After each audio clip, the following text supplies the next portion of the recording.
I started as a driver for an IT company. Wow. When I moved to the cyber role, the pay was then as an intern 16,500, and told me, look, we actually implemented this thing that you created and it's working perfectly fine. And he basically just offered me a job, $195,000. Hi guys, welcome to the village. Today we have Ray, who is a Senior Cyber Security Analyst. That's the guy we are having tea with. He's got an overall of 7 years of experience in IT and 4 years in cybersecurity. Ray would like to remain anonymous, so we need to respect his privacy. But you know what? I agreed to do the interview the way that we are going to do it because I wanted this tea, you know. Today, the main focus, what you're going to take from this video is how to get into cybersecurity with certifications. That's our focus. Ray has a various of certifications within the IT space. So that will be the focus on this video. My name is Boni. I create content around careers, education with a dose of reality check. And let's welcome Ray to the village. Morning, Ray. How are you? Welcome to our village. Morning. I'm doing absolutely amazing. I hope you are doing well, and hi to everyone in the village. I hope everyone's having a great 2024 so far. Thank you so much. We've been having chest pains and heart attacks, so but the year has been great. Yeah, Ray, Yes. tell me, how did you get into IT? So getting into IT was actually an accident. Um, Okay. I started as a driver for an IT company that a friend of mine recommended. And Okay. I literally was just doing driving, and that's all I was focused on, deliveries and so on. I was not interested in, doing anything else. It was kind of a finding myself situation, and I became very good friends with the help desk admin at this company, and we chatted Mm-hmm. almost every day. And he showed me how the help desk works and how this works and how that works, and that caught my interest. And I just started spending more and more time with this individual who kept mentoring me in how things work. And it was basic things at the time, but it that Okay. caught my interest just like that. And then from there, did they tell you to do your first certifications, or is something that came from you? No, it actually came from me, or my mentor at the time. He recommended if I was really serious, I go and get my A plus, at least it's the bare minimum, which I then did. And um, that was really the start. So it was based on his recommendation. And I took me about 7 months, and I got the A plus, because there's two exams. So you have to do one and then study and then do the second one. Mm. So, am I correct to assume that the A plus was the one that got you your first job as a systems administrator? Not as an administrator, it got me my first job as the help desk. So how it worked was my mentor actually put in his 1 month resignation, and the owners of the company actually asked him if he had a recommendation, because he ran the entire system and he recommended me. And um, luckily, I had already done the A plus at that time, and he spent Wow. that last month working out his notice period, literally just training me up. So my first job in IT was help desk. Wow. And how much was the salary there with the help desk? It was very low. There was a trial period first, that was about 3 months, and the salary was about 6,500. And after that Okay. 3 months, it was increased to or when I became permanent, it was increased to 8,500. So there was an increase of about 2,000 rand. Okay. And at this point, how much were you earning from the driving job? Oh, that was like 5,000 rand a month. It was just a job to earn something while I was trying to figure out what I wanted to do or what I had to do. Okay. Yeah, I started working pretty late. The Okay. reason for that being I was actually studying um, before that, but I was doing law. And in my second year, I finished my second year and I just stopped. Um, it was not how it looked on the TV series, that Law and Order, didn't. It was not at all like that. And yeah, I was just tired of all the thick books. I was like, I got like 10 of those, and it just didn't work for me. Oh, okay, okay. So you were busy with your law degree, and then second year you decided, you know what? Let me go look for a job and just clear my head because the theory was too much. Yes, yes, that's exactly it. I just needed something to get some kind of money in that wasn't really kind of intensive. It was something I could do, almost automatically, which was driving. So yeah, that worked out Okay, perfectly. Mm. okay, okay. How did you then now move to your first cybersecurity job? How did that come about? Mhm. Okay, so after I was 1 or 2 years in help desk, when another position opened up in the company, system administrator, and I applied internally for that. And before I applied, I had already done a few other certifications along the way while I was in help desk. Like I had done my Network Plus with Comptia. I also Mhm. did um, a few other vendor specific courses like a Ruckus and Mm. Sophos and Huawei, which was basically around um, networking and access points and a bit of firewalling in between. And that really, worked in my favor because, Okay. the job was being advertised. It was like a week since I applied, and they did the interview, and I got the role. And I was then in the system administrator role for also 1 to 2 years, actually 2 to 3, a bit longer. And the move to cybersecurity was a bit of a funny one because one of the companies that was under my wing, or one of the companies I was managing, had a crisis situation basically, and I was Mhm. in, or we were the vendor of that specific company, and I was part of the Okay. fixing team. Um, so there was some kind of hack, something that was taking place, and because of my skills with the Sophos firewall and the access points and that kind of thing, they had me on board to report to the cybersecurity team and provide them with reports and statistics and so on and so on. And working very, very closely with the cyber team, I discovered like, whoa, there's actually this massive pool of knowledge that I didn't even know existed or didn't know was a thing.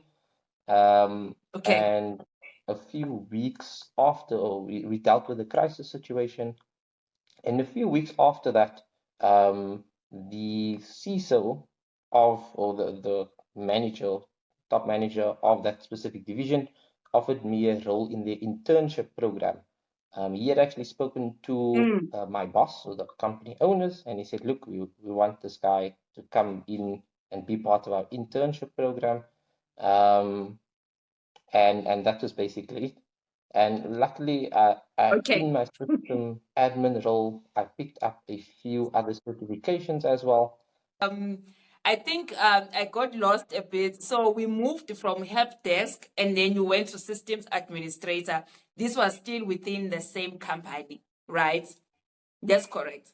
Yes, the system administrator The was within systems. the same company.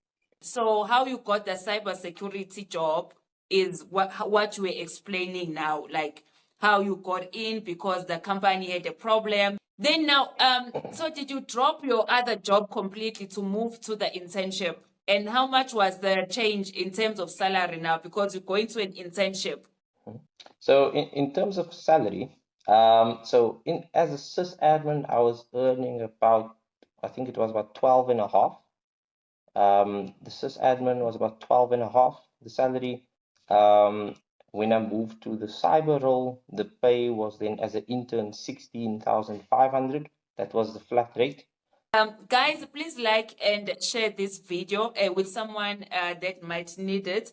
I know you have a lot of questions for Ray. He will come back to the video and respond, okay? If there's any questions, you can drop them now.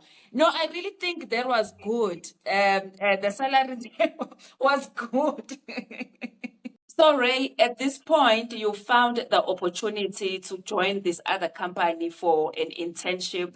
I'm just curious to know how was the difference between the two salaries? Because Mhm. at your previous job as a systems administrator, you were earning around 12 and a half. Was it 12 or 16 and a half? It was about 12, 12 and a half, something like that, as the sysadmin. Yes. Okay. Um, So now when you so joined the internship, yeah. how was the difference in the salary?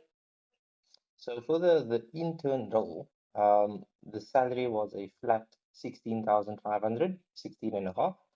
There was no benefits attached to it, nothing like that. It was just a flat salary. It was a 6 month program, but I was in the program for about 2 months or just over 2 months before they decided, okay, we're going to make you permanent. And when they made me permanent, the salary moved from 16 and a half to just over 24, 24 and a half, somewhere around there. And that role was cybersecurity analyst. Okay. And then I was in that role for, I would say about a year plus minus. Not really sure when the switch happened, but it was about a year or just over a year. I think it was just over a year.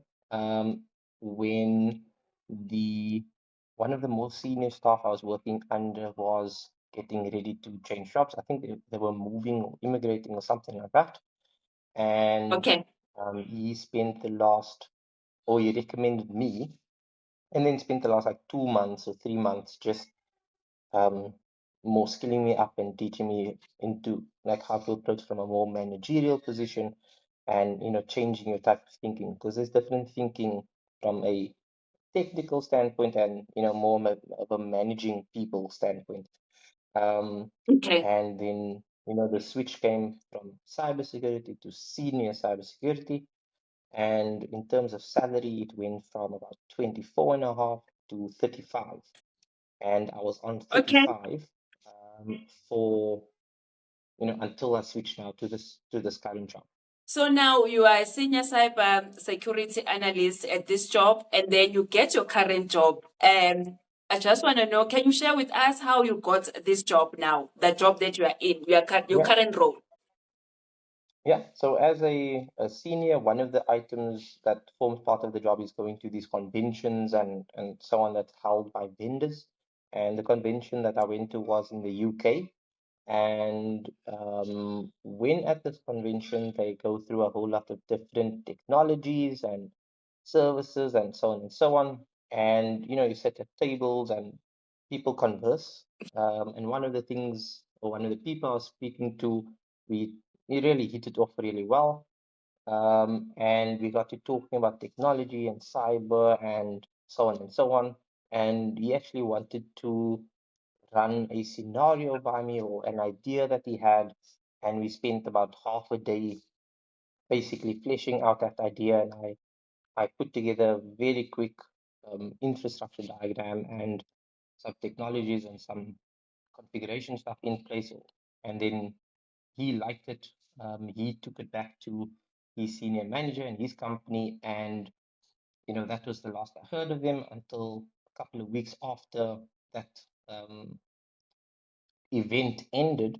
He actually reached out to me over LinkedIn and told me, look, we actually implemented this thing that you created and it's working perfectly fine. There's no issues in terms of the networking. It's running very well in terms of security. It's compliant with what they were looking for, what they had. And he basically just offered me a job. And he said, look, he has the contract right here. They want me to come on board.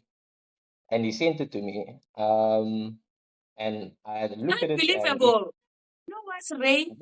What I'm getting from this is it just shows us that really these jobs are skill based. The paper, yes, you can have the yes, paper, yes, but it's always very skill about based. demonstrating what you can do. 100%. And it needs to be to the right person as well. Okay. The business is very cutthroat, and lots of people are stingy with what they know, meaning they keep it to themselves. So finding someone to help is actually quite difficult. Hold So you. yeah, yeah. So it wasn't even something I considered or thought about. So, and it actually worked in my favor.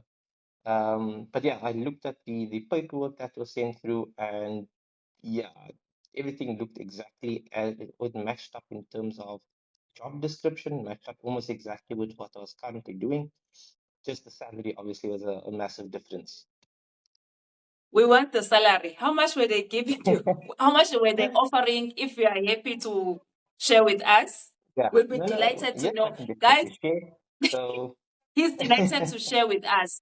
The audience, the village, they always say I let people off the hook, but you know what? I don't want to put people in awkward positions. So if you are comfortable with sharing with us, please mm, do mm. share. They initially, what their plan was, they were going to offer in dollars 195 annually, so $195,000. Mm-hmm. That was part of the contract, but according to them, what Okay. they suggested to me was, why don't I stay in South Africa? And they readjust the salary, so they would definitely make it lower to 135, so $135,000 for the year, Mm. which saves I've just them checked here, what 60. Ray. I Yes, just checked the original offer was 3.6 million rands. The original yes, offer.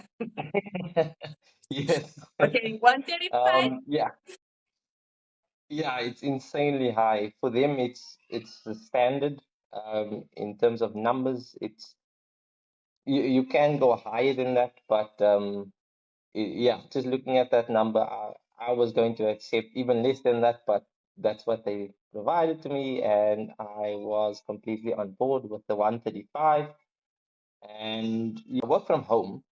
It is a fintech company, so they're in banking and crypto and so on and so on. If you, I can't say the company name, but if you Okay, Google yeah. top 10 fintech companies in the world, they are in the top 4, top 5, I think. I'm happy. I'm happy with that. I'm happy with the salary. Guys, please like and share this video and leave any questions for Ray. He will come back and answer your questions. Ray, I have to ask you, I can't let you off the hook. How was your maths at school? Did you do core maths or maths late? I have to double check. So I matriculated in 20, I think it was 2011, and I did at the time it was Okay. called pure maths. We had maths literacy or pure maths. So I did pure maths. I was a I was a very lazy student. I didn't study. Um, but in matric, my maths mark was 82%. 82% is excellent. And who was your math Yeah. teacher? We have to say hi to the math teacher in Matric, the So one that he, was teaching you in Matric. yeah, his name. I actually don't know what his name is, but I know it's Mr. Hornbota. Hi, Mr. Potter. You did, and colleagues, because this journey of mathematics did not start in grade 12. You know, it started way earlier. Hi, Mr. Potter and colleagues. Which school did you go to, Ray? I went to a school in Newlands. It's called the South African College High School, which is SACS for short. They in Okay. Newlands. Is it private or public? I think it's semi. I think they half and half. I'm not entirely sure if I'm honest with you. Um, I literally just went there to do. high school, and then I was done. Tell me, Ray, if now I have some certifications in cybersecurity and I want to get into it, what would you advise me to do? Let's say I don't have IT experience, because I think most Mhm. people who are watching this video, they might not have any IT experience. What advice would you give me? Okay, so I would say that to get into cybersecurity, you need to have IT experience. If you jump straight into the cyber field, there will be big gaps in your knowledge. And if you speak to some of the more seasoned veterans and people who know cybersecurity, they can immediately tell whether you know what you're talking about or whether you don't. And they will exclude you from certain things or certain projects or certain things that come up.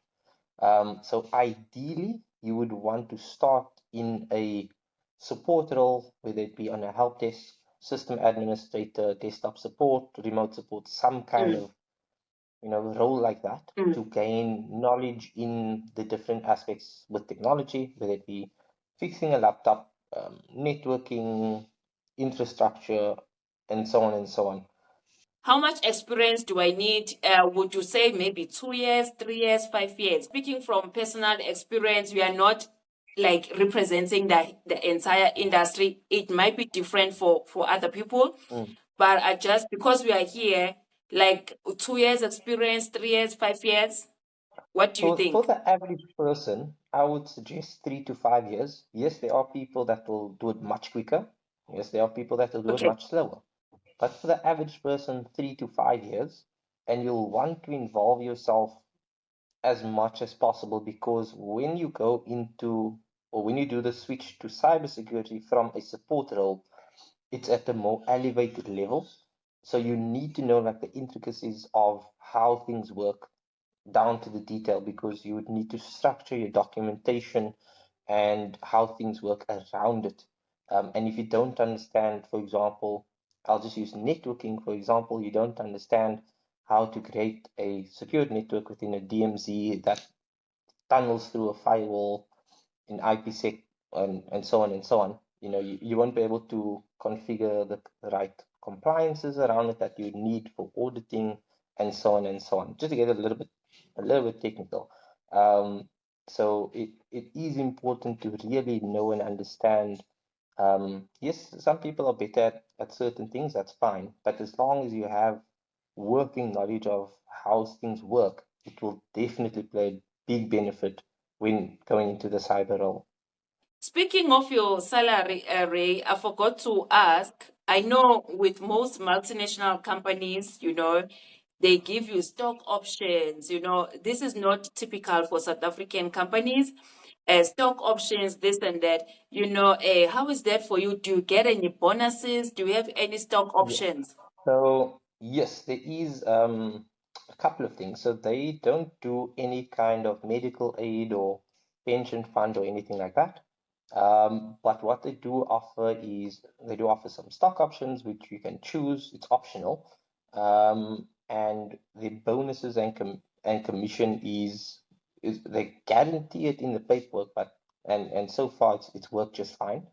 In terms of stock options, it's more buying stock from specific things. I'm not really too clued up on it. So Okay. I haven't really opted in for that yet. But in terms of commission, when bringing a client on board, there's a flat rate of just $10,000 that they would pay to you for signing a new client on board. There's no limit to that. And I asked, is there a limit? If I bring 10 clients on board in 1 month, is that 100,000? They said yes. But Yeah. obviously that's in the dream world. That that doesn't really happen. There's lots of stuff and time that goes on in the background.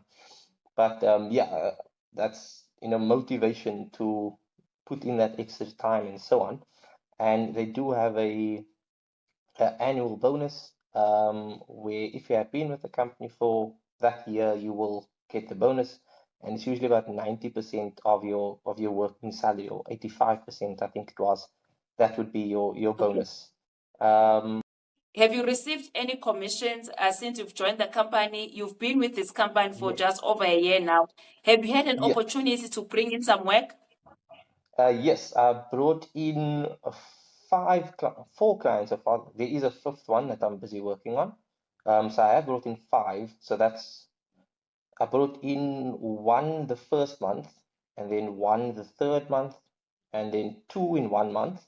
And this is now the fifth one that I'm busy. So that's like $40,000 on top of the salary, which when converted to rand, it's crazy money. It's stupid money. That's Guys, the only thing I but can you call know it. what? It's just insane. Yeah. But you know what I'm getting here, guys? Again and again, this takes a lot of hard work, right? It's not something that happens overnight.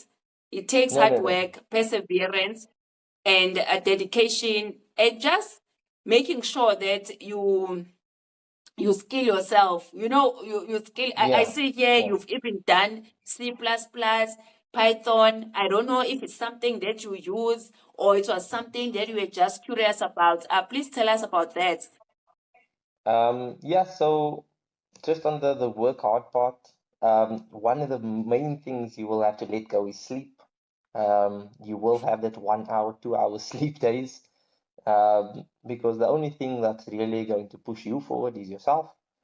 And the more work you put in, hard work doesn't guarantee success, but it boosts your luck to get better success. So the more hard work you put in, the better your luck goes up, and it increases and increases and increases until you get that break, and then you sit basically. For the languages, I actually learned it separate. It's actually completely separate, because a friend of mine was looking to build an application using AWS, and it was specific for making a learning platform in the STEM field for high schoolers. So this was the reason you learned your languages. Tell me, which certifications do you think are key for me if I want to get started? Let's just say now I'm Mm, in my IT job, my entry level IT job. So which yeah. certifications do you think we need while we are at our entry level job in IT? Okay. So for this specific field, a degree isn't necessary. If you're going to go into programming, yes, it's highly sought after to go the degree route. But in the support cyber role, there's no specific degree for that role, and Okay. certification is king. So I'm assuming that because they are in an IT role already, they have either they have a degree or they have an A plus or an N plus or something along Mm, those routes. So their thinking would then need to change, um, in terms of not thinking how can I fix this problem, it's how can I prevent it from happening again, and how can I reduce the risk that this business would take on. So that's the thinking that would have to change. In terms of okay. certifications, um, there's a few good places to start. ISC2 or ISC squared has the Certified in Cybersecurity certificate. It's called CC certificate. I think it's free, but I think they do have an annual renewal program that you need to be part of. And the training materials is on their website. It's free as well. That's a good place to Okay. start. Comptia Mm-hmm. Security Plus is also a nice place to Okay. start. Very entry level. It will be a bit of an adjustment, but it is a good place to start. And also always good to include some of the cloud certifications like AWS and Azure. You wouldn't necessarily need to get the security certifications of AWS or Azure, but at least the entry level ones, to show that there is intent to get it. Because when you look at these things and you look at what this person does, you want to see that they had the job first, and then they added certificates to it like that as they're working through it. Yeah. Just recap there. Which ones? It's Comptia Security Plus and the other two? And the ISC squared, the certification is called Certified in Cybersecurity, or CC. It's on their website, ISC squared. It Okay. is free, but there's a subscription fee you need to pay with it. So if you do the one exam, it's very similar to the other exam.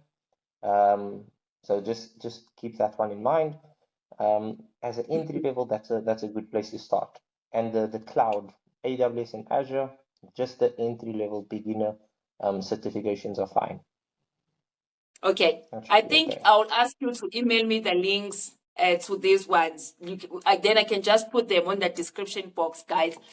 Yeah, that's no problem. Guys, please like and share this video. Before we move to how you've studied, where you got your material, guys, please like and share this video. It helps me with the algorithm. Like YouTube will see that, oh, okay, this video has value, and then they can share it with more people, guys. We need more people to get this content. And please also subscribe if you haven't already.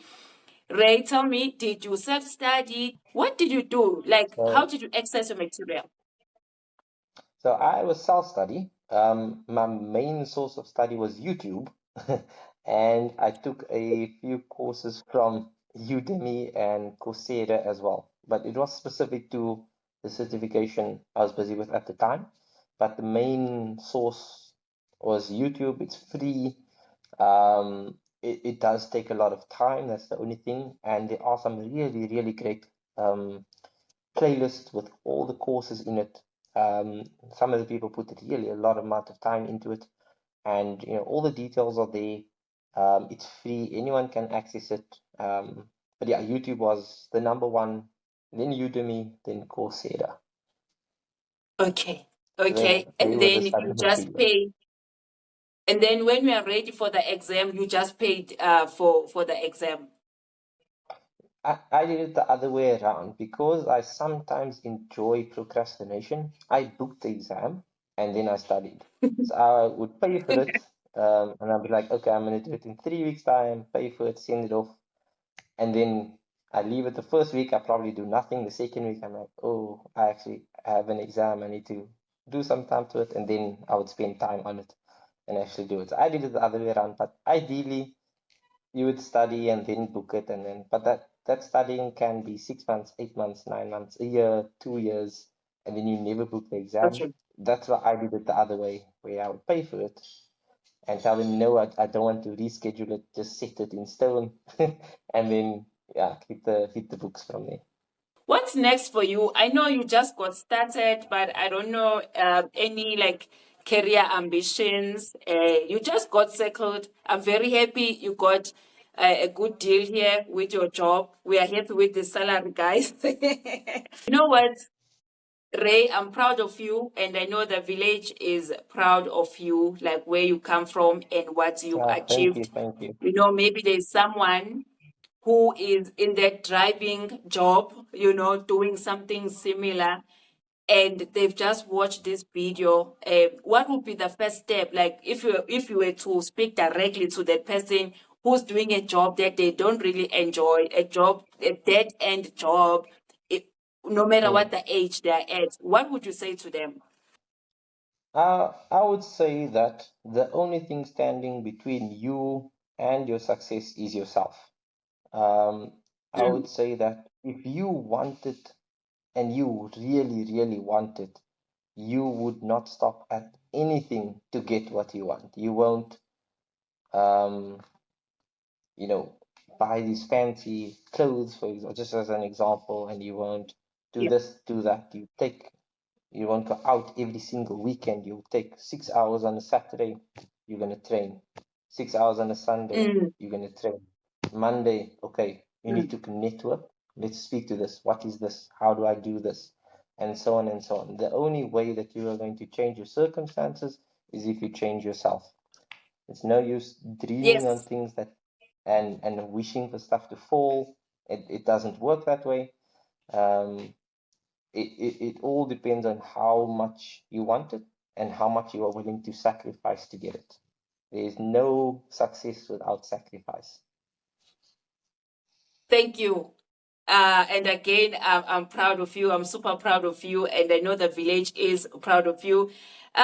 Ray, thank you so much for your time. I know this was difficult. I had to drag him. This was not easy for you to do. No, it's fine, it's fine. Please, I like this. you, These kind of things are great. It's getting the word out there, letting people know, look, you don't have to be stuck where you are for 15 years. It just depends on how much you want to do your research, look into the stuff, ask the questions, hmm. explore, and go for it. Nothing is stopping you. Thank you so much, Ray. Say bye to the village. Bye, everyone. Thank you for having me. Bye. Bye. Thank you. You are welcome. Whew, guys, what a hectic session. Thank you so much to Ure and just everyone in the comment section. I know you're going to be engaging with the content. Yo, guys, there was a lot. There was a lot to take in, but I really hope you found value and some encouragement. Otherwise, guys, the trouble that I went through to get this video out. Guys, thank you. We have more interviews coming through. Otherwise, I'll see you on the next one. Bye.